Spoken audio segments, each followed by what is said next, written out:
Kamikaze by Beatrice Garland.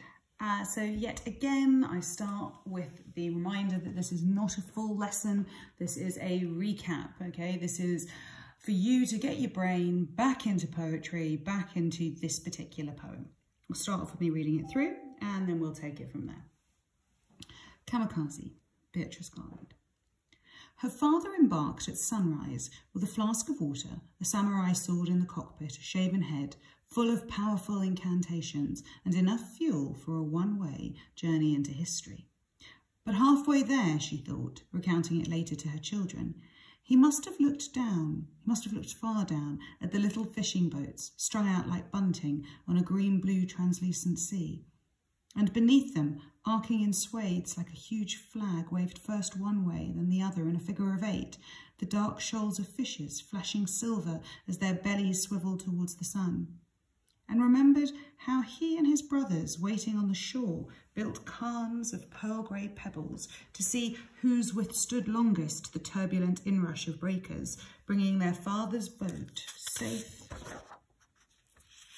yes, grandfather's boat, safe to the shore, salt-sodden, awash with cloud-marked mackerel, black crabs, feathery prawns, the loose silver of whitebait, and once a tuna, the dark prince, muscular, dangerous. And though he came back, my mother never spoke again in his presence, nor did she meet his eyes, and the neighbours too. They treated him as though he no longer existed. Only we children still chattered and laughed, till gradually we too learned to be silent, to live as though he had never returned, that this was no longer the father we loved. And sometimes, she said, he must have wondered which had been the better way to die.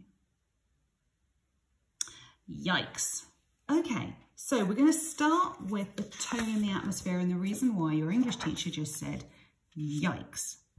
I said yikes because at first glance, this is a really complicated poem structurally, and it can be difficult to get a handle on it.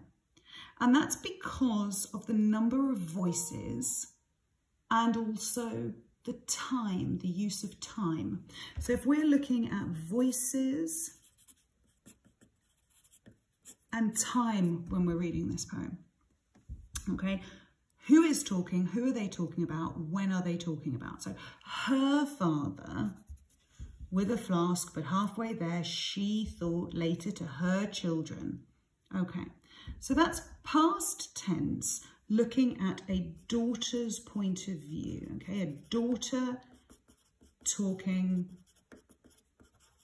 to her children. Okay, that's what it starts off with. But then there's a shift. He must have looked down. And this is then the daughter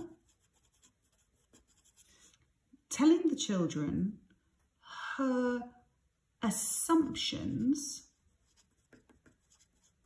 at what her father thought. Now, the only reason you'd have to assume someone thinking something is because you couldn't ever ask them, because you never actually got their own point of view. So we're going to come back to that again, okay? Assumptions, the father's thoughts. Okay, so all of this is about the father's thoughts. And in those father's thoughts, you're going to have pulled out for me the idea about family, the idea about fathers, siblings. You're going to have noticed about nature. You're going to tell me about the ocean.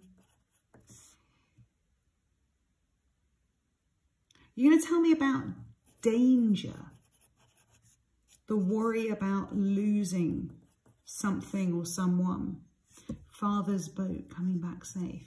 And then just to make sure that you've got this extra voice, it switches again, these voices. Yes, grandfather's boat. And then again, this italics. Why do we have the italics? Well, because now it's not reported speech, right? All of this is third person.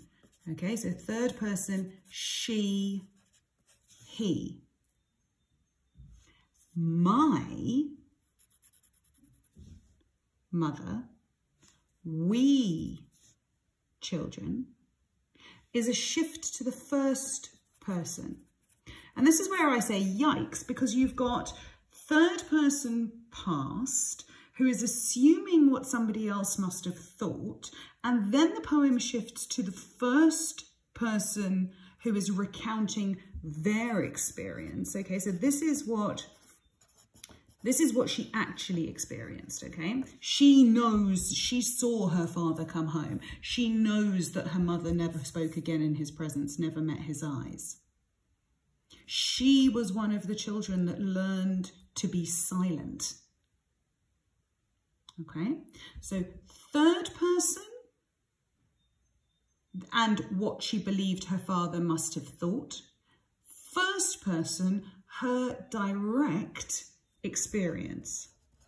Okay, if you can get that clear in your head, you've got more of a way into this poem. Then back again to the third person for the ending. I'm going to leave it there, and then we're going to come back in the next video and look at some imagery, some enjambment.